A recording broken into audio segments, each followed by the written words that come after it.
Salut à tous, bienvenue dans l'épisode numéro 1 de Cas d'école. Pour l'épisode d'aujourd'hui, j'ai rencontré Mélissande qui a 23 ans et qui va nous parler de son rapport à l'école. Bonne écoute. Salut Mélissande. Salut Gisèle.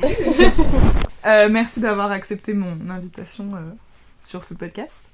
Est-ce que tu pourrais, premièrement, pour un peu lancer la conversation, juste te présenter et présenter ton parcours scolaire? Ok, d'accord. Alors moi je suis Mélissande. Je suis actuellement en Master 1 de didactique des langues à l'INALCO, donc l'Institut National des Langues Orientales. Didactique des langues, c'est un peu du jargon pour dire que on m'apprend à devenir prof de français aux étrangers. Et je suis passée par une licence, une LCER, une licence de langue, littérature, civilisation étrangère et régionale en japonais, et par une licence de didactique des langues étrangères également à l'INALCO.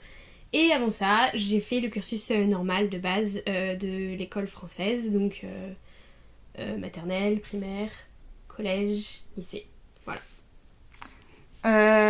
Ok, tu as fait un ordre antéchronologique. Est-ce que tu peux... on va commencer par le début. Est-ce que tu te rappelles de ta maternelle?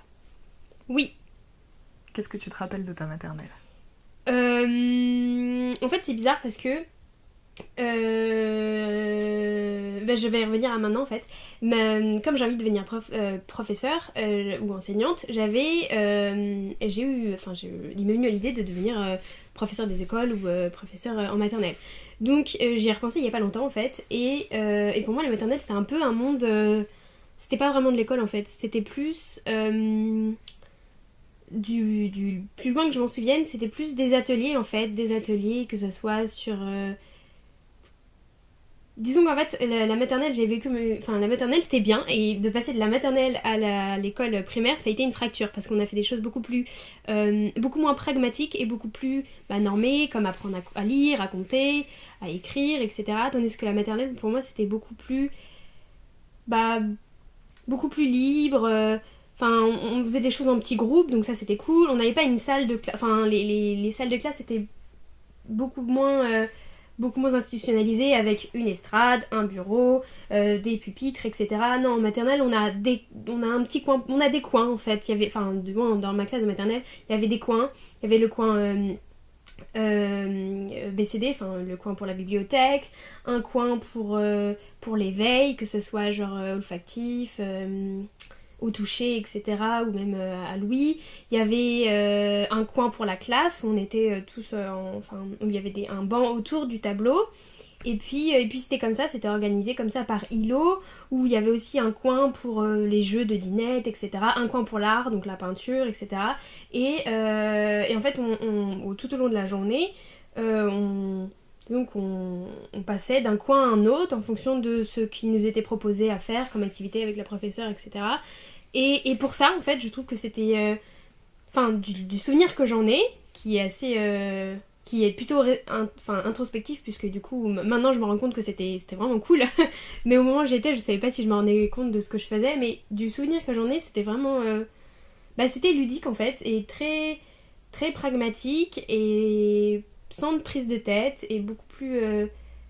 Et ouais, moi je pense que j'ai aimé ma maternelle. Et du coup, tu trouves que c'était dommage qu'en primaire, on abandonne cet aspect pragmatique et pratique de faire des choses avec ses mains, de découper des trucs, etc., au profit d'exercices plus, ce qu'on appelle scolaires? Je trouve ça carrément dommage. En fait, et même au-delà de cette notion de pragmatique et de pratique, je trouve que c'était dommage qu'il y ait un modèle institutionnel pour la classe et qu'on a dû garder 5 ans. C'est-à-dire que on avait une professeure avec une place dans la classe et on changeait pas et oui, on faisait des maths. C'est là qu'on découvrait vraiment ce que c'était les maths, ce que c'était le français, ce que c'était... je sais plus si on faisait des... oui, on a fait de la géographie en primaire et tout. C'était là qu'on découvrait les matières en ce qu'elles étaient en elles-mêmes. Et il n'y avait plus de biais ou de ce genre de choses, et le fait qu'on soit tous des pupitres comme ça dans une salle de classe, qu'on ne doive pas bouger, qu'on puisse pas s'exprimer forcément, qu'on doit être là pour apprendre un savoir qui va nous servir plus tard, c'est sûr, mais qu'on ne nous dise pas pourquoi ni comment, et qu'on puisse pas avoir de prise sur ce qui nous est appris, bah je trouve ça dommage en fait finalement, parce que quand à l'école maternelle, j'avais l'impression de pouvoir apprendre ce que je voulais, à mon rythme, et comme je le voulais, et selon ce que j'avais envie de faire dans la journée, quoi. Et qu'il y ait une fracture comme ça, qu'on passe d'un modèle à un autre, je trouve ça dommage en fait. Maintenant, j'aurais voulu qu'il y ait une sorte de continuité en fait, que pas quelque chose de complètement défragmenté, mais ouais, il y a vraiment un saut dans le vide entre la maternelle et la primaire. Et du coup, par exemple, en primaire, vous faisiez pas trop d'expériences scientifiques et des trucs comme ça? Parce que nous, on en faisait pas mal de mettre les mains à la pâte pour faire des expériences un peu à la con d'enfants, quoi, mais... Eh bah non. Alors, c'est-à-dire, bon, j'avais... Disons que... pas autant que j'aurais voulu qu'il y en ait, en fait. C'est-à-dire que je suis dans les autres classes, il y a eu des choses organisées, comme par exemple des classes découvertes, où il y avait où c'est cool. Mais du coup, moi, j'ai pas pu en bénéficier. Après, en CP, donc là, ça allait, on avait... dans notre classe, il y avait des animaux. Donc, il y avait un cochon d'Inde et...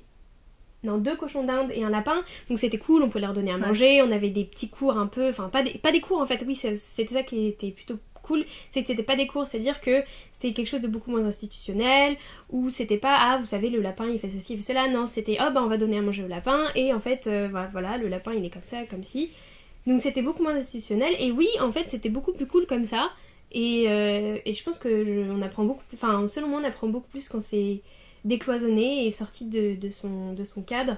Mais à part ça, en CP, je me rappelle pas avoir eu des choses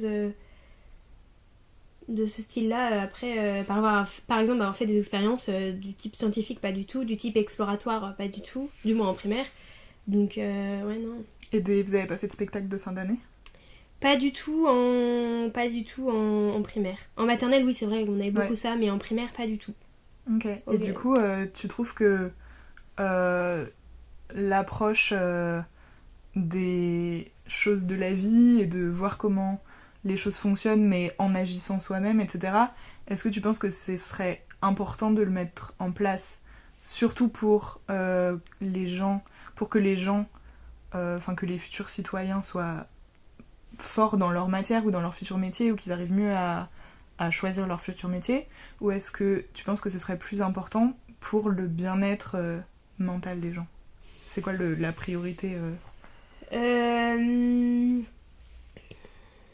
Alors, il y a plein de questions. Enfin, pour moi, il y a plein de questions en une seule. C'est-à-dire que... Je vais essayer de répondre à chaque truc. C'est-à-dire que... moi, j'aurais voulu que c'est sûr qu'il y ait beaucoup plus de choses qui m'aident à découvrir qui je suis et ce que je veux faire. Et que si j'avais pu m'orienter vers différentes choses, comme c'est proposé dans d'autres écoles, par exemple... Bah oui, ça aurait été, je pense, beaucoup plus bénéfique parce qu'on se cherche toujours et c'est impossible de savoir ce qu'on veut vraiment. Et si on peut déjà éliminer des choses, c'est beaucoup plus simple. Et même dans la formation en tant que citoyen, comme tu l'as dit, il y a des choses qui rentrent là-dedans, dans le fait d'être un citoyen, dans le fait d'être une personne accomplie. Il y a des choses qui rentrent là-dedans et il y a des choses qu'on peut faire à l'école qui sont très bien. Moi, je n'y ai pas eu droit, donc oui, je trouve que c'est dommage. Est-ce que c'est une priorité? Oui. Est-ce que c'est une priorité pour tout le monde? Je ne pense pas. C'est-à-dire que je pense qu'il y a des personnes pour lesquelles c'est une priorité et qu'il faut à tout prix le mettre en place et que c'est nécessaire pour ces gens de leur proposer autre chose que ce que l'école française actuelle propose et qui est cadré pour un profil d'élève, c'est-à-dire un profil d'élève qui est sage, calme, qui sait être discipliné quand il veut, qui sait être quand il faut, pas quand il veut, qui sait répondre, qui n'a pas peur, pour en fait un profil d'élève parfait. Et pour le reste, en fait, la masse, le reste, l'école elle rentre pas, on rentre pas dans le cadre de l'école en fait, on rentre pas dans le moule. Et je pense que oui, pour ces genres de personnes, c'est une priorité de mettre en place ce genre de choses. Mais après, je pense que pas tous, parce que je pense aussi que l'école française telle qu'elle est maintenant, l'école comme moi je l'ai connue, parce que maintenant ça a changé de toute façon par rapport à ce qu'elle est maintenant, et maintenant il propose beaucoup plus de choses axées sur la découverte de soi, avec notamment les TAP et l'étape, oui, et les ateliers périscolaires. L'étape, c'est les... alors, je sais plus c'est quoi l'acronyme, mais c'est les ateliers périscolaires. C'est-à-dire que, donc, nous, on a connu l'école avec une journée complète, où on avait cours de 8h30 à 16h, et donc avec la garderie après. Enfin, moi, j'allais pas à la garderie, mais voilà. Et maintenant, donc les petits écoliers français, dans la plupart des écoles publiques, du moins, enfin, moi, de ce que je connais, de ce dont je vais parler, c'est de l'école à Paris, parce que c'est ce que Anne Hidalgo a instauré, et qui était le modèle de la France avant. Mais maintenant, on peut changer, puisque les écoles peuvent repasser sur un modèle de 6 jours à l'école de 8h30 à 16h30, mais en tout cas à Paris, ce qui est mis en place, c'est une école un peu fractionnée avec le matin on a cours de 8h30 jusqu'à 11h30, et puis après de 13h30 alors après on a cours de 13h30 jusqu'à 15h le lundi, le mardi on a cours de 8h30 jusqu'à 11h30, et après de 13h30 jusqu'à 15h, et à 15h jusqu'à 16h30 on a ce qu'on appelle les TAP, les temps d'ateliers périscolaires, voilà, c'est ça. Okay. Et c'est des temps où des animateurs, donc payés soit par la ville, soit par des associations, mettent en place en fait des choses liées à leur... des choses du type soit des ateliers dessin, des ateliers d'art, ça peut être tout et n'importe quoi, du théâtre, du sport, n'importe quel sport, ça peut être... de ce que j'avais vu proposé par les animateurs, il y avait beaucoup de choses liées à l'éveil de l'enfant, ça peut être de l'éveil aux langues, ça peut être une découverte de choses beaucoup plus dramatiques, telles que c'était faire des collages avec je ne sais quoi, faire de l'origami, en fait ça peut être tout n'importe quoi tant qu'une personne peut s'en occuper 1h30 2 fois par semaine, donc le mardi et le vendredi, et voilà. Et oui, c'est sympa, et c'est proposé par la ville, et du coup ça permet de faire une coupure pour l'enfant, et ça se rapproche beaucoup même du modèle allemand en fait.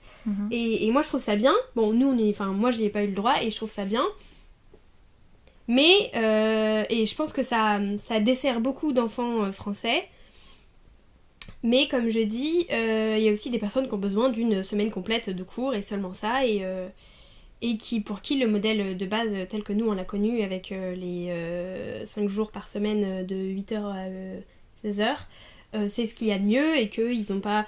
que l'éveil ils le font par exemple le mercredi, qu'ils le font par des activités quand ils font le soir de leur propre volonté, et pas imposé sur le temps scolaire. Et du coup toi tous ces modifications-là, et le fait que, ces changements qui sont faits, du coup, comme tu disais, par Anne Hidalgo pour l'intérieur de Paris, et le fait que toi, tu n'y aies pas eu droit, etc., est-ce que c'est un truc dont tu as eu l'impression de souffrir sur le moment, où tu te disais « Oh là là, j'aimerais bien quand même qu'on soit pas assis toute la journée », ou est-ce que c'est rétrospectivement, maintenant que c'est un peu ton champ d'études, et que c'est ça que t'étudies, et que c'est ça qui t'intéresse pour ton futur et ta carrière, etc., tu t'es dit ça après, ou est-ce que sur le moment ça te frustrait ? Je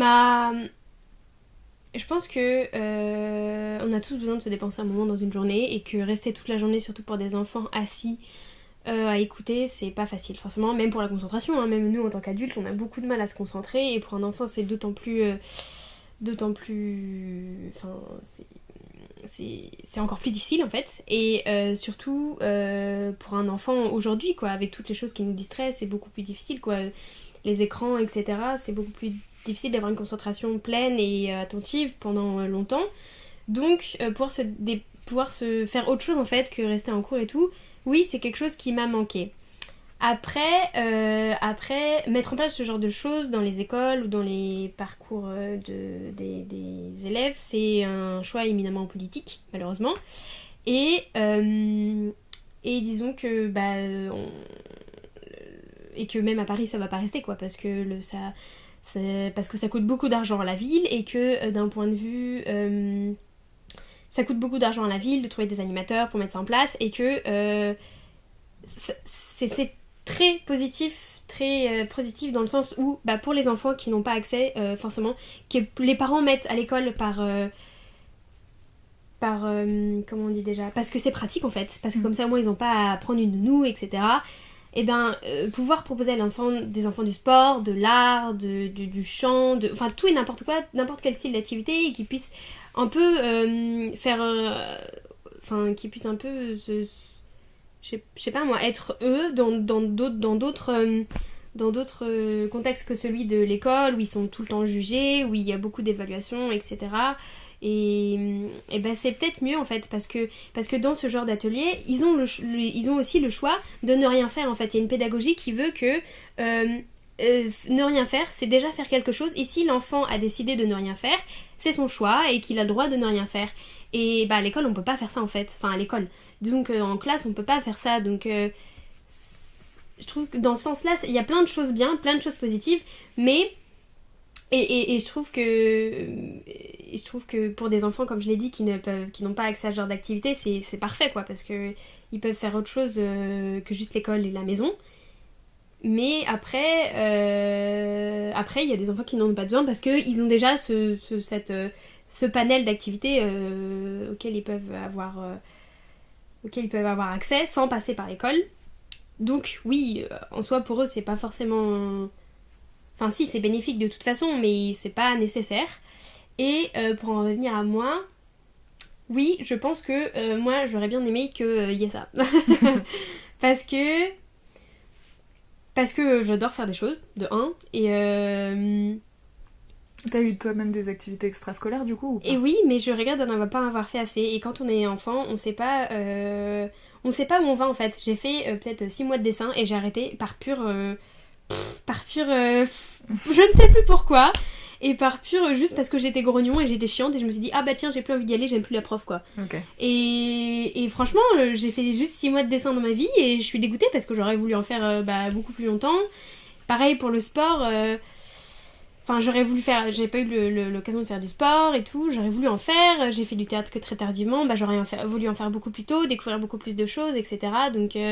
Donc oui, moi c'est un grand regret. Et du coup tu penses que c'est le rôle de l'école d'incruster ces choses-là qu'on considère comme secondaires et extrascolaires à l'intérieur de l'emploi du temps de tout le monde en fait, que ce soit... Ça c'est une question compliquée. Je sais pas si c'est le rôle de l'école, mais si l'école disons que si l'école décide d'avoir ce rôle, c'est pour moi c'est une bonne école. Enfin c'est une bonne école. Si on parle de l'école en tant qu'institution, non, c'est pas son rôle. Son rôle, c'est d'éduquer des petits Français, à en faire des petits citoyens qui savent où ils vont. Son rôle, c'est pas de faire en sorte que... Enfin, ça devrait ça devrait pouvoir être le fait de permettre à l'enfant de s'épanouir, etc. Ça devrait être au centre de toutes les préoccupations et au centre de ce qu'est une éducation scolaire. Mais... il se trouve qu'on parle de l'institution école, donc tout ce que ça veut dire, donc on parle de politique, etc. Et malheureusement, ce genre de choses, ça coûte beaucoup d'argent, et c'est pas facile à mettre en place pour un grand nombre de publics. Du coup, non, je pense pas que ce soit son rôle, mais si ça le propose, c'est quelque chose de bien, et je pense qu'il faut tendre à ça en fait. Tendre à proposer des choses... pour des enfants qui en ont besoin, et etc. Donc dans un monde idéal, il y aurait ça dans toutes les... Ouais, non, pas dans toutes les écoles, parce que comme je dis, il y a certains enfants qui n'ont pas besoin de ça, c'est-à-dire qu'en dépit de tout, je me suis quand même très bien épanouie dans le système scolaire français, parce que j'ai réussi à m'en sortir, que j'ai fait des choix qui sont bons ou mauvais, il y a pas de souci. Voilà, mais il y en a qui réussissent à s'en sortir, donc ça veut dire que c'est pas non plus, il n'y a pas que du mauvais. Mais... s'il y avait beaucoup plus de diversité, pas un seul modèle, ce serait beaucoup mieux, quoi. Ok. Toi, t'étais dans le public, du coup, tout du long de ta scolarité ? Tout le long de ma scolarité, ouais. De l'école publique, ouais. Et le passage au collège, ça s'est passé comment ? C'était cool. Non, mais en vrai, j'ai adoré mon collège parce que c'était facile, en fait. C'était facile. Disons que... j'étais... une élève très moyenne, voire médiocre, voire nulle en primaire. C'est-à-dire que j'ai eu beaucoup de mal pour lire et écrire, Et j'ai vraiment eu beaucoup de mal. Et en comparaison, mon frère, il a en un mois, il savait, enfin avant d'entrer à l'école primaire, il savait déjà lire, etc. Moi, j'ai eu beaucoup de mal. J'ai eu l'impression de tout le temps ramer pour apprendre les chiffres, pour apprendre à lire, pour apprendre à écrire. J'arrivais pas à mémoriser les choses et je voyais pas l'intérêt de mémoriser les choses. Et puis j'ai eu un déclic en CM1, je sais pas pourquoi, va savoir. Et je me suis dit que en fait, je comprenais pas pourquoi j'apprenais. En fait, je voyais pas l'intérêt d'apprendre des choses. On me proposait des exercices, des devoirs. Ça me gavait juste de le faire. Enfin, j'avais autre chose à faire, moi. Je sais pas ce que je faisais, mais je voulais faire autre chose, en fait. Ou je sais pas, ça m'intéressait pas. Ou je faisais pas les devoirs, j'apprenais pas, j'avais des zéros et tout. Mais en fait, à part le regard de mes parents en mode « Oh, t'as une mauvaise note », il y avait rien d'autre qui faisait pression, donc ça me posait pas problème. Et puis, en CM1, on a commencé à faire des choses beaucoup plus difficiles. Et même en ne faisant rien, je ne m'en sortais pas. Donc je me suis dit merde, il va peut-être falloir que je commence à bosser.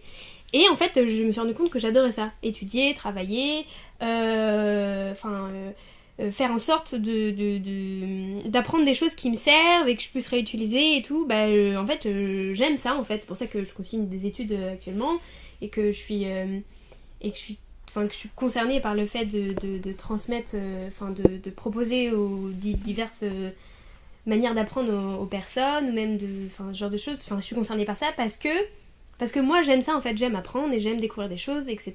Et je pense que tout le monde devrait pouvoir y avoir accès. Donc pour revenir au collège, donc du coup en fait quand je suis passée de ce CM1 CM2 jusqu'au collège 6e, 5e, 3e, 4e, ça n'a pas été compliqué en fait. C'est-à-dire que c'était même c'était dans la continuité en fait. Le choc pour moi il a plus été le primaire, maternelle primaire et même jusqu'en CE2, CM1, là ça a été compliqué en fait, c'était la transition qui a été difficile. Mais le passage de la primaire au collège, de l'élémentaire au collège, non, c'était pas compliqué, c'était même cool parce que c'était fragmenté, on avait du sport, on avait du vrai sport, pas juste du bal aux prisonniers dans la cour, voilà. On découvrait du vrai sport, on avait de l'art plastique, on avait de la musique, parce que j'ai fait très peu de musique en primaire, malheureusement j'en ai fait un peu au CP et puis c'est tout. On avait plein de choses, on était beaucoup plus autonome, c'est-à-dire que moi c'est ce que je voulais, parce que tes parents vérifient le soir tes devoirs, etc. C'est bien, il n'y a pas de souci, mais moi j'avais besoin d'autonomie en fait, et j'avais besoin de faire mes choses quand je voulais, quand je le pouvais. Il y avait aussi le CDI. Et je me suis rendu compte de l'importance du CDI et tout ce qui est genre CDI, BCD, bibliothèque plus tard, mais même ça, pouvoir aller au CDI, pouvoir juste lire ce qu'on voulait et faire, je trouvais ça cool et c'était nouveau et donc j'ai beaucoup aimé le collège pour ça. Parce que, pour ça en fait, et aussi parce que on faisait pas tout le temps quelque chose quoi, on faisait un peu des maths, un peu du français, un peu etc. Et on faisait des choses beaucoup plus sérieusement en fait, donc non, j'ai bien aimé le collège. D'accord. C'est marrant ce que tu dis parce que, pour revenir à la primaire, en fait le fait qu'il n'y ait pas vraiment de normalisation de l'accès à l'art, de l'accès à des choses pratiques, de l'accès au sport comme tu dis, ça fait que ça dépend totalement, c'est tout sur les épaules des maîtresses en fait et des maîtres. Exactement, ouais. Et parce que en fait moi dans mon école il y avait des enseignants qui étaient hyper motivés pour nous faire plein de spectacles, d'arroser les plantes, plein de sports différents, et en fait tous les trucs que tu dis que t'as pas eu dans ton école, en fait moi c'était mis en place, mais je me rends compte maintenant que c'était uniquement parce qu'il y avait des maîtresses qui se sont chauffées et du coup ça a créé vraiment un peu une inégalité qui vient juste du hasard de la répartition des... Exactement, et finalement oui en fait c'est un peu au petit bonheur la chance quoi. Si on a un enseignant qui est motivé, qui veut faire des choses, etc., qui prend en compte le fait que l'école c'est pas juste se bourrer des choses dans le crâne quoi, c'est vachement cool parce que finalement ça donne une autre école quoi. Ouais.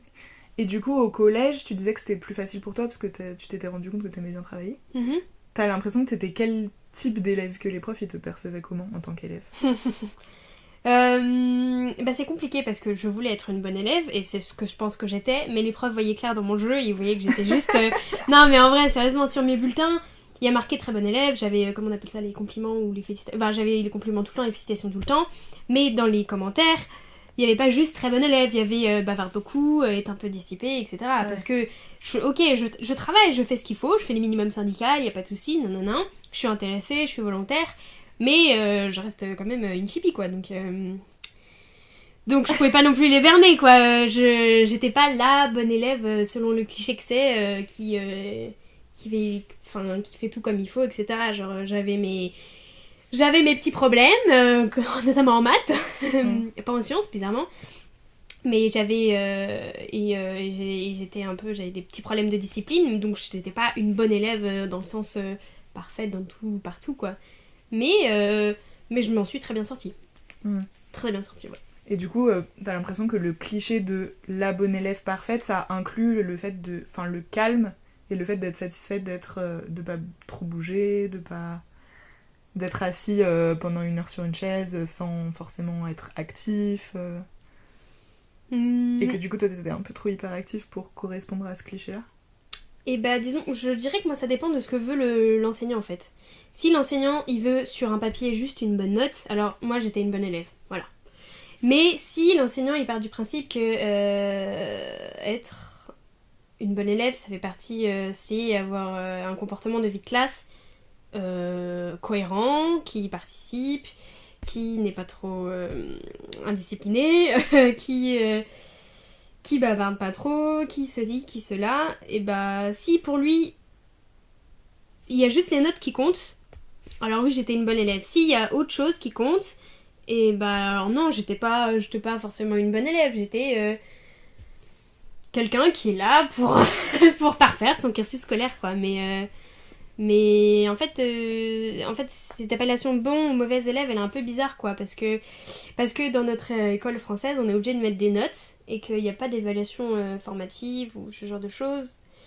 Et qu'est-ce que t'appelles évaluation formative ? C'est-à-dire que y a évaluation formative et évaluation sommative, c'est-à-dire que sommative, c'est juste pour nous, en fait. C'est juste une évaluation, ou même formative, c'est juste des évaluations pour évaluer, quoi. C'est-à-dire que c'est pour savoir où on en est un peu dans notre cursus, mais les notes ne vont pas compter. Ça veut dire que ça va pas déterminer le reste de ta vie, comme le bac ou comme le fait de passer dans une classe supérieure. Le problème, c'est que comme l'école est faite comme ça, et bah si, ça compte en fait, et les notes, ça compte énormément, et on peut pas dans l'école française, on peut pas s'en détourner. Donc, être bon élève, c'est lié à ça, c'est avoir des bonnes notes. Donc oui, mais en soi, pour moi, être bon élève, ce serait plutôt avoir compris, quoi. Avoir un objet d'étude et avoir compris ce qu'on me demande par rapport à cet objet d'étude, quoi. Et t'as l'impression que c'était possible d'avoir des bonnes notes sans avoir vraiment profondément compris ? Ah, tout à fait. Parce qu'en maths, j'avais des bonnes notes, de ce qu'on appelle des notes correctes, tout à fait correctes, mais je suis incapable de faire une division euclidienne, je sais plus ce que c'est que je ne sais pas faire un PGCD, je ne sais pas calculer un angle, voilà.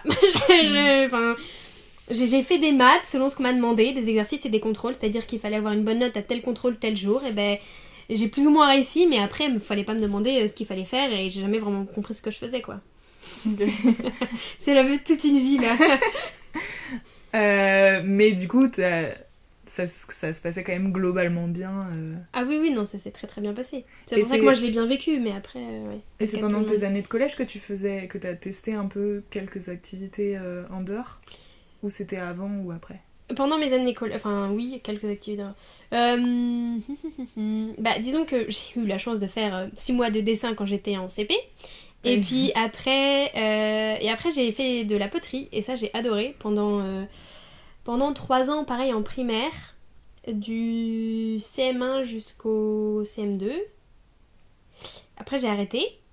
Non, du CM1 jusqu'au CM2, et quand je suis rentrée au collège, en fait, j'ai arrêté 1 an parce qu'on avait cours le mercredi et que je pouvais plus faire la poterie le mercredi. Mais donc du coup, j'ai repris et j'en ai fait le mardi soir. Et j'adorais, hein, moi j'adorais le mardi soir et des fois un peu le mercredi. Et je regrette d'avoir arrêté, donc j'en ai fait jusqu'en 4ème. Et après, j'ai fait 6 mois de guitare. Mais la musique, c'était pas pour moi. Oui, je pense que si j'avais découvert ça plus tôt, peut-être que voilà. Mais pareil, la musique, c'est comme les matins. Moi, je pense que c'est inné. Soit on aime, soit on n'aime pas. J'ai un problème avec les gens de trucs comme ça. Voilà. Et le sport, j'ai découvert le sport. C'est-à-dire qu'en primaire, j'aimais pas du tout ça parce que j'étais un peu boulotte, je traînais mon corps et le passage à la puberté s'est fait très tôt pour moi, donc c'était pas facile. Et j'ai découvert vraiment le sport en collège, ouais. Et j'en ai fait pas mal, ouais. J'ai pas fait de sport en club et tout, mais quand je dis j'en faisais pas mal, c'est que j'en faisais tout le mercredi en fait. Je faisais le sport qu'il y avait dans le cursus normal, mais les mercredis après-midi, je faisais tout, enfin le plus d'activités sportives qu'on pouvait faire au collège et même au lycée, ouais. Et je trouvais ça. Et j'ai découvert plein de trucs. Est-ce que t'as l'impression que le sport ou d'autres activités en dehors de l'école, ça a eu une influence sur ta... pas forcément tes notes, mais sur ta façon de considérer ton travail scolaire? Alors, au moment où je l'ai vécu, je pense que ça avait aucune... Je pense que j'avais pas du tout ce genre de questionnement. Mais disons qu'actuellement, moi j'ai besoin de bouger, j'ai besoin de faire des choses, donc c'est dans la continuité en fait de tout ce que j'ai toujours fait. Enfin, finalement ça continue parce que heureusement que j'avais le sport au collège pour m'évader, etc. Et il y a des jours, je me rappelle d'un prof de sport qui m'a dit, mais qui avait rencontré mes parents parce que pourquoi déjà? Ah oui, parce que je faisais beaucoup de sport, donc bon voilà, il y avait le prof qui nous attendait des fois, et puis c'est lui qui animait les cours, donc du coup il s'est trouvé un moment que mon père connaissait tous les profs de sport, enfin bref. Et de toute façon mon père était beaucoup impliqué dans la vie scolaire et tout, par les parents d'élèves, etc. Enfin bref. Et il y a un prof de sport qui a dit à mon père, mais de toute façon Mélissande c'est une enfant qui a besoin de faire du sport, elle peut pas ne juste... elle a besoin de faire du sport et quand il l'a dit, je l'ai pas vu dans le sens oh elle est grosse, il faut qu'elle aille courir. Non, j'ai perçu comme je le sens maintenant, c'est-à-dire que j'ai besoin de me dépenser, j'ai besoin de faire autre chose, ouais, même de voir autre chose. Même tu me dirais de marcher le long d'un canal, y a pas de souci, enfin moi ça me va quoi. Même quand il pleuvait, qu'on allait au stade et qu'on devait rentrer parce qu'on faisait rien et parce que voilà, c'était chiant certes, mais au moins on avait fait autre chose que être dans une salle de classe quoi, donc c'était cool. Ouais. C'était cool. Et du coup, tu disais ton père il était aux parents d'élèves, c'est ouais. ça? Juste ton père ou tes deux parents? Juste mon père. Et du coup, il faisait quoi? Et est-ce que ça a eu une influence sur toi Alors, en fait, je suis pas très bien passée pour en parler, mais faudrait interroger mon frère en fait. Et en fait, ce serait même ce serait trop intéressant. Ce serait hyper intéressant d'interroger mon frère, qui est, que je le dis comme ça, dysgraphique, dysorthographique et un autre truc. Donc et vous êtes lui, jumeaux donc... Voilà, lui clairement l'école telle qu'elle est conçue maintenant, c'était pas fait pour lui quoi. Mais parce que c'est intéressant aussi ce que tu disais tout à l'heure, le fait qu'il a lu très tôt et que au tout début de l'école c'était lui qui était un peu en avance et toi qui étais entre guillemets la mauvaise élève et après ça s'est totalement inversé. Exactement, parce qu'il rentrait plus dans le moule de l'école en fait. Et donc... Ce serait bien d'avoir un épisode genre complémentaire avec ton frère. Un truc genre... ouais. L'un et l'autre, enfin bref. Mais ouais, je dis que je suis pas la mieux placée pour en parler parce qu'en fait, finalement, mon père, il est allé... mon père adore tout ce qui est milieu associatif. Il est actuellement, je dis ça comme ça, délégué syndical et tout, et il veut en faire sa profession parce qu'il aime revendiquer, il aime être intégré dans un truc et faire valoir ses droits et s'occuper des choses et avoir son grain de sel et sa parole à dire. Donc lui, les parents d'élèves, c'est parfait quoi. Vraiment, c'est franchement, il y a pas meilleure configuration et tout, c'est parfait. Donc il était aux parents d'élèves, oui, et est-ce que c'était important pour moi, pour ma scolarité, j'en avais absolument rien à faire. C'est-à-dire que moi, j'étais bonne élève, donc j'avais pas besoin de ça. On se voyait au conseil de classe parce que j'ai été déléguée et qu'il était... C'est-à-dire que t'étais bonne élève, donc t'avais pas besoin de ça. Et c'est-à-dire que comme j'étais bonne élève, on m'embêtait pas, en fait. Ouais. On m'embêtait pas, j'avais pas besoin de... Enfin, on s'occupait pas de moi, quoi. Genre, je faisais ma vie et puis basta, quoi. Tandis qu'il y a des enfants qui ont besoin d'un suivi et qui ont besoin que leurs parents soient investis, que ce soit dans leur cursus ou même investis dans leur moyen d'apprendre. Enfin, en tout cas, mon père a été très investi pour mon frère. C'est ça là où je veux en venir. Dans le sens où, je crois qu'il était même dans ta classe, Lancelot, ouais. Et que tous les soirs, mon père appelait tous les parents, tous les soirs, il avait un listing, tous les parents de la classe pour savoir les devoirs, les cours, etc. qu'il fallait faire, parce que mon frère ne notait absolument rien, etc. Mais quand je dis il était vraiment pas fait pour ça, c'est que oui, c'est pas quelque chose qui était naturel pour lui, donc il le faisait pas, et on avait beau lui dire, il le faisait pas. Donc tous les soirs, il appelait tous les parents pour savoir ce qu'il fallait faire, quel devoir il fallait faire, pour pouvoir recopier bien les cours, etc. Parce que mon frère ne notait pas les cours, etc. Donc ça, c'était en 6ème. En 5ème, on m'a mis dans la même classe que lui. pour que mon père ait plus à appeler tous les parents tous les soirs et que ce soit beaucoup plus facile et qu'ils puissent avoir les cours, etc. Là, vous avez demandé, tes parents ont demandé spécifiquement est-ce que vous soyez dans la même classe? Exactement, et ils l'ont demandé jusqu'à la fin du collège, pour que ce soit tout simplement beaucoup plus pratique. Et comme mon père était parent d'élève, c'était beaucoup plus pratique pour lui de s'entretenir avec les profs, etc. Donc est-ce que oui, je pense que oui, ce qu'on appelle parent d'élève, c'est pareil, c'est un peu une institution, tu vois, la FCPE, je sais pas quoi là. Ouais. C'est genre, il y a être parent d'élève, faire partie des parents d'élèves, donc c'est d'un point de vue macro, et il y a juste être parent d'élève, être parent d'une personne qui va à l'école. Et quand on dit être parent d'élève, dans ce sens-là, au niveau micro, voilà, c'est ça, je pense que tous les parents devraient être concernés par leur enfant, tu vois, quand ils apprennent, quand ils vont à l'école, mais c'est pas le cas. Donc ouais, je pense que il faut que les parents soient investis dans la scolarité. Ouais, de leurs enfants. Et du coup, t'as l'impression que la FCPE elle contribue à faire avancer les choses dans ce sens-là, ou que... Parce que je me rends pas bien compte de leur action, et vu que ton père y était. Par exemple, la FCPE a des droits de regard sur certaines choses, ils font des conseils, etc. Comme ils font des conseils pour parler de ce qui va, ce qui ne va pas dans le collège, dans le lycée, etc. Et dans ces conseils, plusieurs sujets sont à l'ordre du jour. Mettons, il peut y avoir un sujet sur... on va pas parler de chaque prof en particulier, mais on va parler des problèmes dans les classes, etc. ou des problèmes dans l'établissement. Et si un problème est pointé du doigt, normalement la FCPE, du coup les parents d'élèves sont censés en parler ensemble et on va faire part de ce problème au chef d'établissement et aux représentants de l'établissement et même aux autres professeurs, aux représentants des professeurs, etc. pour que les problèmes se règlent au mieux. Et si je me souviens bien... je crois qu'il y a eu certains problèmes avec certains professeurs, etc. et que des choses avaient pu être réglées parce que la FCPE a fait pression, etc. Après, ce qui est dommage, c'est que il peut y arriver certaines configurations où la FCPE ait trop de pouvoir sur un établissement et où justement les professeurs soient pieds et mains liés et même un peu trop étouffés par ça. Donc c'est bien et pas bien, quoi. Dans le sens où les profs feraient leurs cours juste pour faire plaisir aux parents d'élèves. Exactement, et il y a même...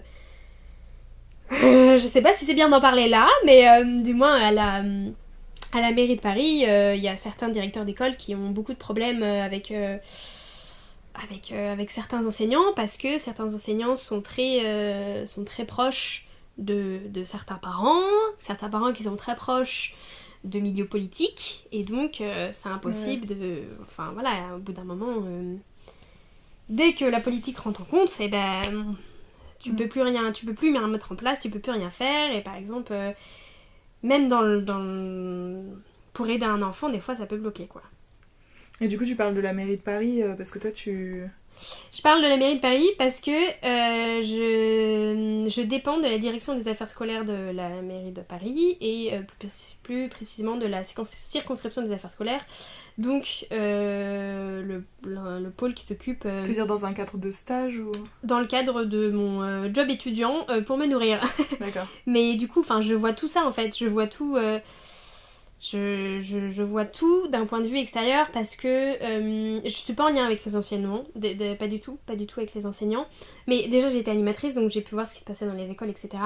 Mais disons que je suis en lien avec les directeurs d'école, avec les responsables éducatifs villes, donc l'ancêtre des directeurs de centres de loisirs, qui ont à charge des TAP, donc des temps d'ateliers périscolaires. Et qui s'appelait ARE avant, mais je sais plus pourquoi. Bon bref. Et qui ont à charge de ça, et en plus qui ont à charge les centres de loisirs. Donc du coup, je vois un peu tout ça. En fait, et je vois un peu tous les squelettes, et je vois un peu tous les enjeux et tous les problèmes qu'il y a. Donc c'est pour ça que je me permets d'en parler. Mais j'ai pas tous les éléments, hein, puisque je suis pas dans une école, etc. Ouais.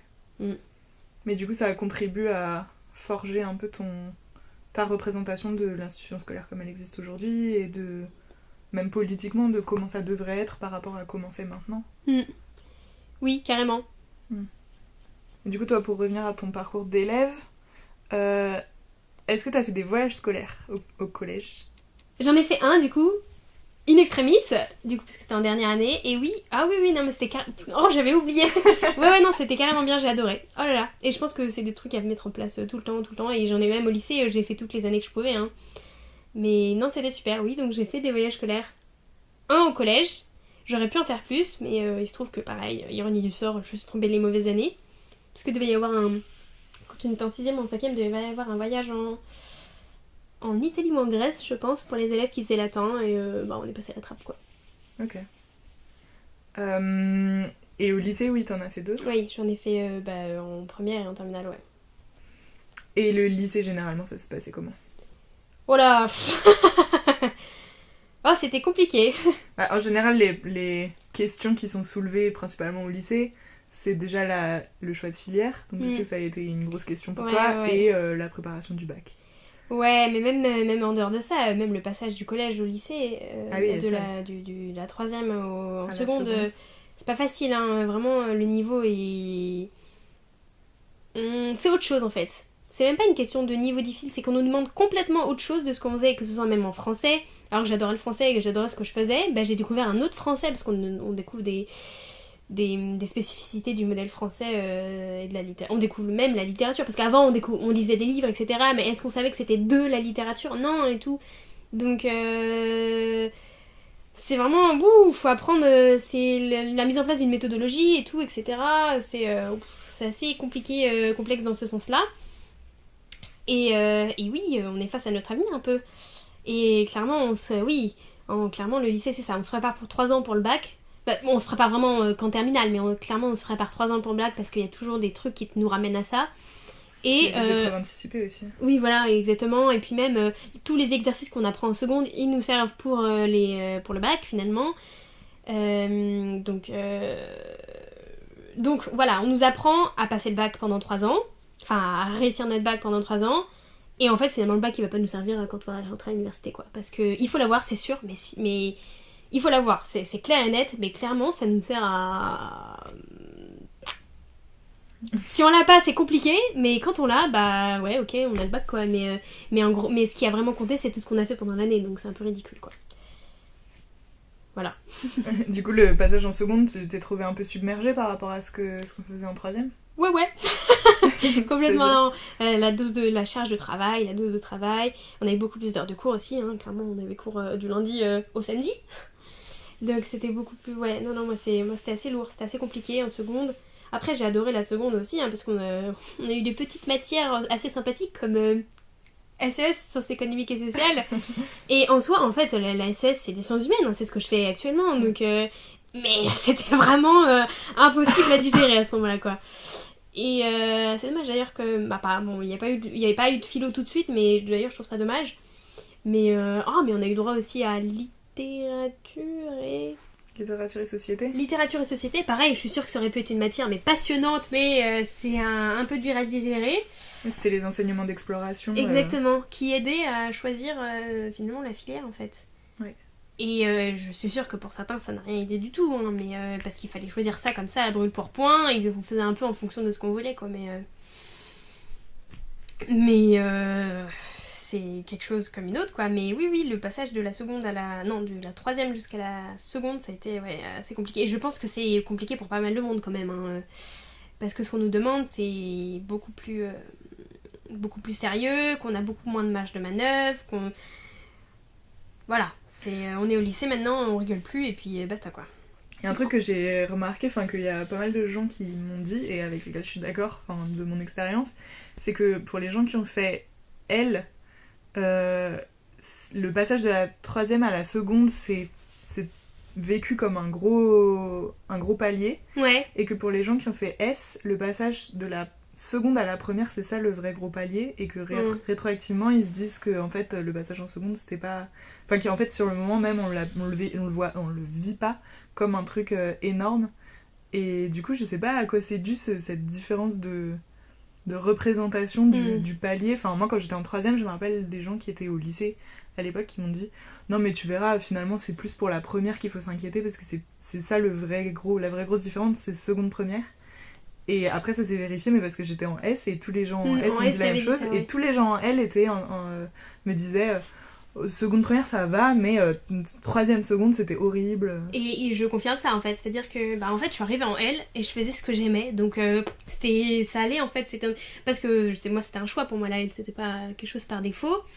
Et c'était ce que je voulais vraiment faire, et c'était que ce que j'aimais vraiment faire. Vous faisiez des langues, vous faisiez de la littérature, vous faisiez de la philo, et même si bon c'est compliqué et j'ai pas tout de suite aimé forcément tout ce qu'on a fait. J'ai fait des maths aussi, super.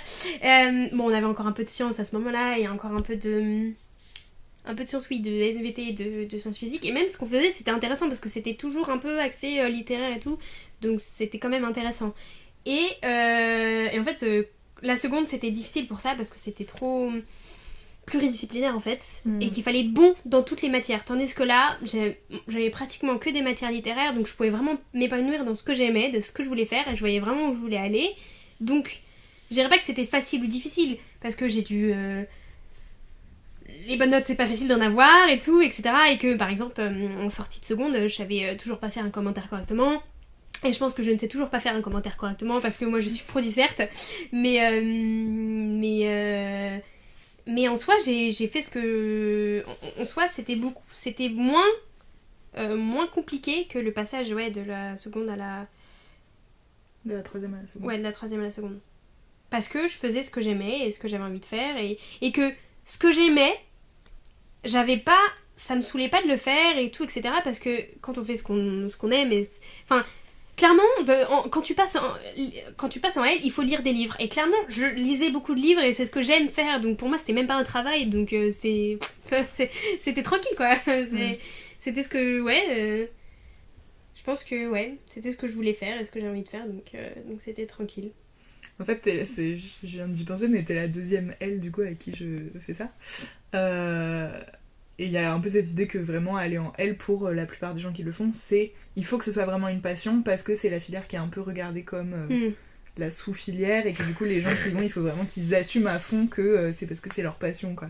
Non mais oui, c'est ça. Et c'est dommage d'ailleurs que ça soit vu comme une sous-filière, mais après c'est vrai que malheureusement, dans notre société française, les lettres, la littérature, les sciences sociales et tout, c'est mal vu. Les sciences humaines, c'est mal vu. Donc du coup, oui, quand on va en L, faut savoir ce qu'on veut faire parce que ça nous ferme des portes, quoi. Et parce que dans n'importe quel cursus, plus tard, il y aura beaucoup de maths, beaucoup de sciences, etc. Par exemple, moi, j'aurais voulu être orthophoniste. C'est pour ça que finalement, je fais la didactique des langues et un peu de linguistique. J'aurais voulu être orthophoniste, mais le concours d'orthophoniste, voilà, c'est première année, que des maths, que des sciences, etc. Et pourtant, c'est apprendre à parler, hein. C'est très lié à la didactique des langues, à la linguistique, etc. Et aux sciences du langage, donc c'est très lié à ce que je fais actuellement, mais je ne serai jamais orthophoniste parce que j'ai pas fait de sciences poussées et parce que j'ai pas fait... ou je suis pas passée par une école de médecine, ce genre de choses. Et clairement, c'est carrément dommage, quoi. Mais la plupart des professions dites nobles... j'utilise le mot noble parce que... du style médecin, ingénieur, blablabla, tout ce qui est censé nous donner un avenir, soi-disant, et tout ce qui est bien vu, etc. Ou même de la communication, même du marketing, ce genre de choses. Il faut manier des chiffres, manier... il faut avoir soit un parcours S, soit un parcours scientifique, soit un parcours de S, parce que la filière littéraire est très très mal vue. Et du coup, toi, tu l'as quand même vécu comme un épanouissement Ah, mais carrément, genre, c'est ce que je voulais faire, et heureusement que je l'ai fait, parce que je pense que je m'en serais pas sortie en S. J'aurais eu un médiocre 8, et je me serais pas épanouie, je pense. Je sais pas si j'aurais mon bac non plus. Mais, sûrement, il y avait d'autres matières que ça aurait été compliqué, ça, donc la science... Non, ça aurait été compliqué. Là, je suis en train de faire des calculs en fonction des coefficients et tout, ça aurait été très compliqué si j'avais dû compter sur les matières annexes, quoi. Donc, non. Et du coup, à cause du fait que c'est un peu la filière mal vue, etc., ça s'est passé comment ton orientation vis-à-vis de tes parents ? Ouais, mais ça, c'est la question piège. Parce que, du coup, mon père ne voulait pas du tout que je fasse... Parce qu'il a ce point de vue qu'ont toutes les personnes actuellement, et que ce point de vue que la L, ça ne mène pas à un métier, que c'est une voie de garage, qu'il faut limite même, ça vaut mieux de faire STMG, STI et ST2S qui ne sont pas du tout des voies de garage en soi, parce que c'est quand on sait ce qu'on veut faire, on va là-dedans finalement. Mais qu'il valait mieux faire... que ça avait beau être un bac généraliste, que prendre une filière L, c'est pas une fin en soi. Donc clairement, aller en L, c'était se fermer des portes, c'était ne pas avoir d'avenir, c'était... Ouais, c'était pas ça, quoi. Ouais. Et du coup, après, ton orientation post-bac, ça s'est passé de manière similaire ou ça s'est passé différemment C'était tout aussi compliqué parce que, pareil, moi, j'avais le choix, c'est-à-dire que je pouvais faire ce que je voulais si ça correspondait au choix que mon père avait de ce qu'il voulait de moi. Donc ça a été compliqué. Et je me suis retrouvée à l'INALCO par amour en fait, parce que un jour dans ma vie je me suis dit que je voulais faire du japonais, donc l'INALCO ça me permettait de faire du japonais, et c'était un peu un compromis parce que de ce que j'ai compris, l'INALCO ça va, c'était assez réputé. Bon, moi en y étant j'ai pas l'impression que ce soit vraiment réputé, mais c'est une grande école apparemment, et qui propose plein de choses et qui a quand même une assez grande, qui a une bonne renommée, ça va. Et donc je me suis retrouvée à l'INALCO au lieu d'être au lieu parce que j'avais pas été acceptée dans les prépas que je voulais, et parce que finalement je savais pas ce que je voulais faire. Tout simplement. T'avais demandé des hippocagnes et des... Ouais, j'en avais demandé et finalement j'en avais demandé et j'étais acceptée. Tu sais, il y avait comment on appelle ça, un module de sous-réserve 2. Ah oui. Et sauf que c'était jusqu'à une date butoir, et au bout d'une date butoir c'était fini à tes souhaits, ou même pas à tes souhaits. Et donc du coup, comme je suis arrivée au bout de la date butoir, c'était un peu mort pour moi, quoi. Okay. C'était soit je continuais mais hors du logiciel, c'était quoi, nous APB, voilà. Ouais. Soit j'allais à l'INALCO, quoi. Donc je me suis dit ouais, on va jouer la carte de la sécurité, et puis de toute façon en faisant du japonais je ferai finalement quelque chose que je pensais, non, oui, que j'aime, bien sûr. Quelque chose que j'aime, oui. Ouais, quelque chose que j'aime. Mais du coup, vu que t'as un peu changé de filière, il y a un... J'ai pas changé de filière, j'adore le japonais, hein. J'ai toujours aimé le japonais, mais j'ai détesté l'enseignement qu'on m'en a fait, quoi, en fait. Ah oui, c'est-à-dire c'est-à-dire que c'est faire du japonais pour faire du japonais. C'est-à-dire que tout ce qui compte, c'est que tu aies une pratique parfaite de la langue, que tu sois un locuteur que tu sois un locuteur parfait, que tu rentres dans le moule du locuteur japonais type qu'on s'attend à avoir, et que tu te bourres le crâne. En fait, c'était ça. J'avais réussi à échapper au bourrage de crâne de scientifique, et je suis arrivée au bourrage de crâne asiatique, quoi. Genre, mais en même temps, c'est une langue compliquée, donc c'est pas facile. Je sais pas comment on peut apprendre le japonais autrement, plus simplement. Faudrait que je fasse des recherches, mais en tout cas, la manière dont on me l'a proposé, c'était pas du tout ce qui me correspondait. Et j'ai vécu 3 ans, 4 ans de souffrance dû à cet apprentissage. C'est pour ça que j'ai décidé de faire autre chose, en fait, parce que j'avais besoin de souffler, et parce que aussi faut pas se leurrer, hein, après une licence de japonais on fait rien de sa vie, quoi. Donc il faut trouver autre chose. En fait, quand on fait du japonais, quand on fait une langue comme ça, une langue rare, soit on veut devenir prof, soit on a un vrai projet de recherche en vue, soit il faut avoir un autre, disons un autre axe. Il faut avoir fait soit de l'histoire, soit de la psycho, soit un truc qui puisse nous aider à lier ça, tu vois. Sinon c'est un peu compliqué, quoi. Et du coup, comment t'en es venue à choisir de faire de la didactique des langues ? Je voulais être prof. Non. Il y avait plusieurs... Tu voulais être prof depuis longtemps ou... je voulais faire du français. J'adore le français, donc je voulais en faire. Après, est-ce que je voulais être prof depuis longtemps ? Non. Mais faire du français, ça passait par le fait d'être prof, donc c'était cool. J'aurais jamais pu faire une licence de lettres, mon père m'aurait pas laissé. Donc c'était un peu... passer à l'INALCO, ça va, c'était un peu une porte de sortie. Et il se trouve qu'à l'INALCO, il y avait une licence de professionnalisante de didactique des langues. Donc j'en ai profité. Ce qui me permettait d'avoir des points en plus sur ma moyenne, plutôt que de stagner à un niveau médiocre en japonais. Du coup, tu faisais les 2 licences de front ? Oui. Alors en plus, c'est compliqué parce qu'en LLCER, japonais, on a la licence de didactique, on la commence qu'en seconde année. Et normalement, quand on est en SAER, t'as tes enseignements de japonais, de grammaire de base, là, compréhension, orale, etc. Ensuite, t'as ton pôle civilisation, donc tes spécialités civilisation, que ce soit l'histoire, etc. Et t'as des pôles transversaux. Et normalement des enseignements transversaux. Donc tu dois tout prendre comme ça, t'as un peu un petit choix à faire. Et quand tu fais comme moi, et ensuite, quand tu veux faire une licence professionnalisante, soit tu fais le choix de garder que ta licence, que tes enseignements de licence juste de grammaire, de la langue en japonais, et de compléter avec, d'enlever tes enseignements transversaux et tes enseignements de civilisation, et de mettre à la place ton pôle de didactique, il y a un pôle HEI, je crois que c'est pas politique, c'est truc international là. Relations internationales, donc c'est ce qui s'appelle HEI. Et à CFI par exemple, c'est commerce international, CFI. Et donc ça c'est pareil des licences professionnalisantes, donc tu peux choisir de mettre soit la didactique, hop, à la place de tous tes enseignements de civilisation, etc. Hop, donc t'as juste de la langue et juste du pro. Et tu fais juste, donc t'as une licence, ce sera une licence japonais didactique ou japonais CFI, japonais HEI. Ou soit tu fais comme moi, tu te fais du mal, tu prends toute ta licence japonais avec tes enseignements de civilisation, parce que finalement le japonais c'est ce que je voulais faire, et j'adore l'histoire, et j'adore la civilisation, la culture, etc. Et même parce que je voulais en apprendre plus. Et plus, en plus, la licence de didactique, donc ça veut dire que tu gardes tous tes cours, tout machin, et que t'as en fait l'équivalent de licence...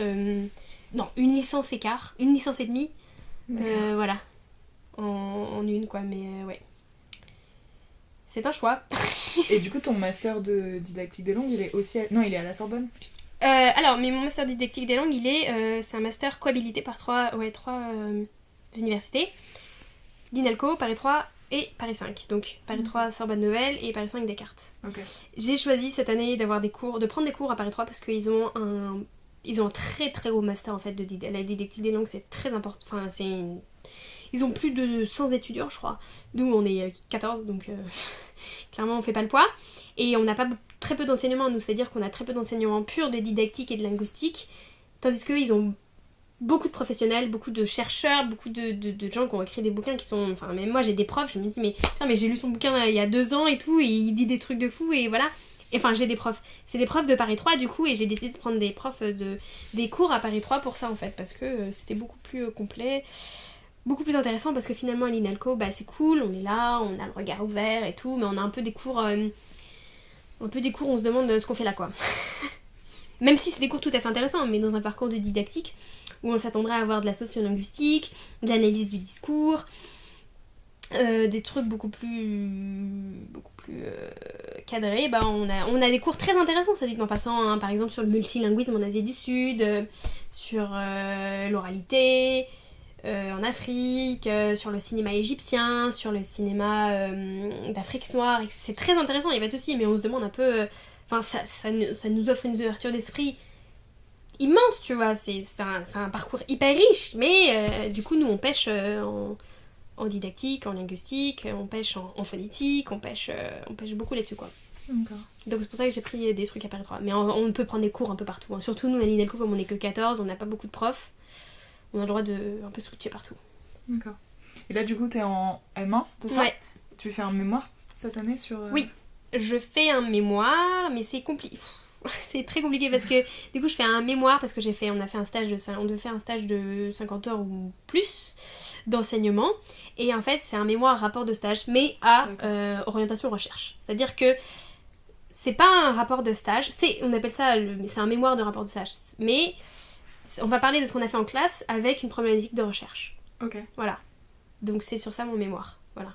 Mais du coup ton stage tu l'as pas encore fait là? Si, je l'ai terminé. Ah, et t'enseignais J'enseignais dans une association, même profil que toi. C'est-à-dire que j'étais toute seule dans une association qui s'appelle Essor, et j'avais un public alpha, et donc non scolarisé, qui ne sait pas lire et pas écrire, et donc j'avais 1h30 avec eux, le mardi soir, et je donnais des cours à un public donc A1, enfin dit A1, le jeudi après-midi 2h. Donc j'avais ça, j'ai terminé il y a une semaine là. Donc en plus de tous mes cours, j'avais ça à caler dans mon emploi du temps en même temps. Et c'est parce ça fait partie de nos prérogatives d'étudiants en M1 à l'INALCO de faire un stage de 50 heures en même temps de notre... mais on n'a pas de On n'a pas de temps pour ça en fait. C'est nous D'accord. qui devons caser ça à Faut se l'arrache quoi. débrouiller. Ouais. Et trouver ça à l'arrache aussi.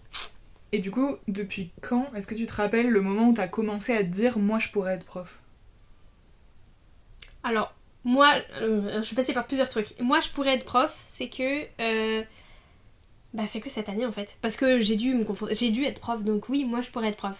Moi, je veux être prof, c'est depuis que je fais la licence de didactique. Depuis que j'ai commencé l'INALCO en fait. Parce que je voulais enseigner le français aux étrangers, ou au japonais même. Même si j'ai revu mon orientation.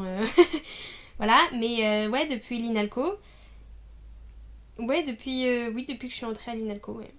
Et peut-être depuis la terminale, c'était plus oh, mais peut-être que prof, ouais. Ça peut être une option. Même en terminale? Ouais. Ça veut dire, du coup, est-ce que t'as eu un peu déjà cette relation avec des profs où tu les voyais faire leurs cours et où tu te disais, moi potentiellement je serais à votre place? Non, mais j'étais c'était plus dans le style où j'analysais comment le prof faisait. Enfin, j'analysais, c'est pas du tout de l'analyse, hein, c'était du truc vraiment terre à terre, du style ah, j'aime bien ce que fait cette prof, j'aime bien ce que met en place cette prof. Ah, j'aime bien. Et même d'ailleurs, ce qui est assez bizarre en fait, parce que on m'apprend à devenir prof selon des normes, selon des cadres, selon des voilà blablabla là. Et en fait, je me dis que finalement, il y a des profs qui rentraient très bien dans le cadre, qu'il fallait faire ce qui était dicté par l'État et tout. Et que, même si c'était parce que moi je voulais faire et parce que j'attendais d'un prof de langue, quoi, par exemple. Enfin, je fais ça par rapport aux langues parce que j'apprends à être prof de langue, mais voilà. Mais je me suis pas dit, oui, je me voyais à votre place au lycée, pas encore. Pas encore. D'accord. Et du coup, c'est quoi les trucs spécifiques où tu t'es dit que c'était pas ça que t'attendais? En fait... Si t'as des exemples. Oui, non, mais par exemple, dans les cours de langue typiques, des cours de madame... c'était pile ce qui... Pour ne pas citer de nom. Ouais, voilà. Ouais, des moments, je me suis dit, bon, comment je vais pouvoir la décrire? Non, c'est mort. Et Coucou, madame. voilà. Je me suis dit, c'était typiquement ce que énonce, édicte et ce qu'il faut faire en tant que pédagogie de prof. C'est-à-dire qu'il y a un projet final, une tâche finale, il y a un cours qui n'est pas un cours d'anglais de type où on fait de la grammaire avec des structures structuraux. C'est-à-dire que le point de grammaire... Mais juste pour situer, c'est une prof d'anglais qu'on a eu au lycée. Et en soi, toute la pédagogie... Enfin, elle a rien de pédagogique. Hein. Enfin, j'adore madame... mais elle n'a rien de pédagogique, c'est-à-dire que c'est pas une pédagogue, mais ce qu'elle met en place, c'est une pédagogie qui est énoncée par le CECRL, donc le cadre européen commun pour les langues. Enfin, il y a un autre terme que j'ai pas, je sais plus c'est quoi l'acronyme.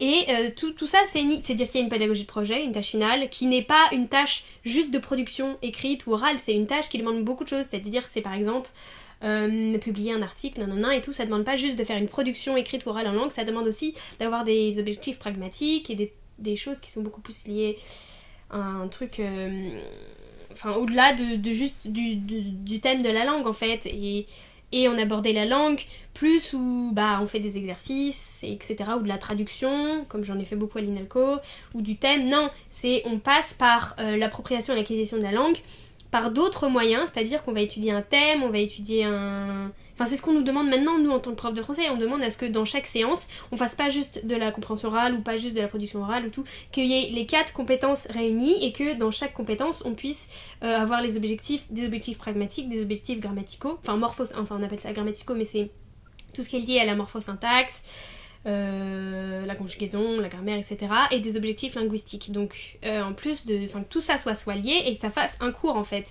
Et d'aussi loin que je me souvienne, la seule prof qui arrivait à mettre tout ça en norme sans que ça soit un cours institutionnel de style on va étudier ça, on va étudier ce document, on va étudier le prétérit, on va étudier le truc, c'était elle finalement, parce que, et même si j'avais horreur de ces cours et etc, clairement elle fait ce qui est demandé actuellement et ce qu'on me demande actuellement de faire quand je crée une séance en fait. Même si j'ai du mal à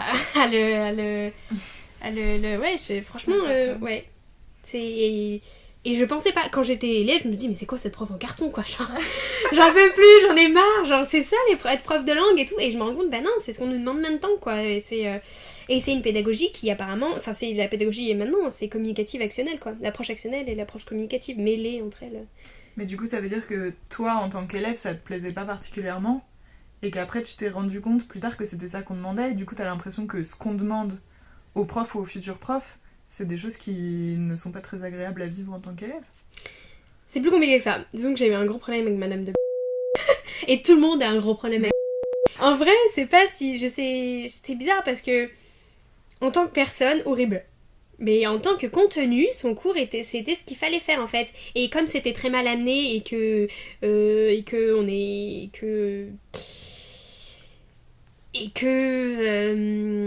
c'était très mal amené et que du coup la professeure n'est pas très pédagogue et que il y a très peu de marge de manœuvre et tout, bah d'un point de vue relationnel avec les élèves, son cours c'était pas fou quoi.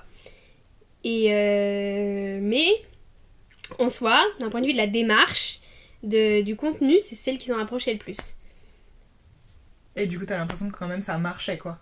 Que vous avez fait des progrès en anglais grâce à elle. Alors, moi c'était compliqué, j'ai pas eu l'impression d'avoir fait d'anglais au collège. C'est marrant parce que en fait, la question que je veux un peu poser à tout le monde à chaque fois, c'est est-ce qu'il y a un prof ou une prof dont vous vous rappelez qui vous a particulièrement marqué, et du coup t'as commencé à parler d'une prof en particulier de toi-même. Ah mais c'est pas elle qui m'a le plus marqué hein. Ah bah ça alors, c'est si parce que c'était quelqu'un d'autre. Non mais ça c'est parce que c'était en langue tu vois, mais ouais. Parce que mais en vrai il y a pas un prof qui m'a marqué, il y a des millions de profs qui m'ont marqué. En fait on va dire qu'il y a un prof pour une matière qui m'a marqué à chaque fois. D'accord.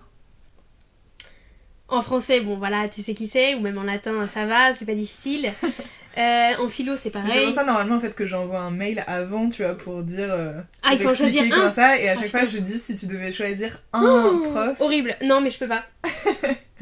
Non, en vrai c'est horrible. Mais en plus du coup t'as pas eu le temps de réflexion et tout. C'est pour ça normalement mais même avant que après les gens réflexion, je serais incapable de choisir. Parce que il y a certains profs que y a pas de souci, je m'en rappellerai toute ma vie, je les adore et tout, etc. Mais clairement, niveau cours, c'était chaotique. Enfin, genre, je vais dire. Et j'ai appris des trucs, y a pas de souci. Et moi, j'adorais aller en cours, mais niveau pédagogie, niveau cours, c'est. Ouah, non, c'était chaud, quoi. Et je me rends compte maintenant que c'était chaud et que c'est pas du tout. Voilà. C'est pas forcément ce qu'il faut faire.